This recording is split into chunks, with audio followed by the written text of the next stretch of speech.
पंजाब इस मामले में बहुत ज्यादा मुनाफिक है। हम सब पंजाबी हैं, हमें इस चीज़ का अंदाजा है कि जहाँ पे डंडे बरस रहे हो, जहाँ पे जरा मुश्किल वक्त हो, जहाँ पे सर्दी पड़ रही हो, जहाँ पे गर्मी पड़ रही हो, हम पंजाबी वहाँ से गायब हो जाते हैं। वो पीसफुल हो ना, जहाँ पे हमें पता हो एस्टैब्लिशमेंट हमारे पीछे खड़ी है और बंदूकें उनके हाथों में है और सामने जो मुखालफिन है उनका निशाना लिया उन्होंने, फिर बड़े शेर हैं।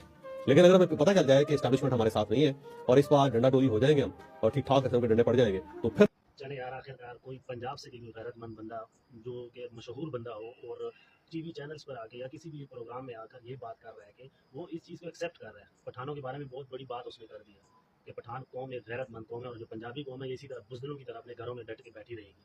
इनको किसी किस्म की कोई शर्म हया नहीं। यही हालात कल से आपके घरों में भी हो सकते हैं। थोड़ा सा सोचे, दिमाग लगा के।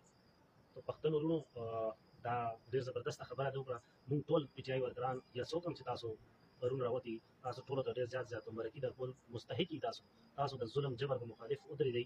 انشاءالله دغسې نظام به ټیکېږي. عمران خان چې کوم سوچ راوستی هغه سوچ انشاءالله موږ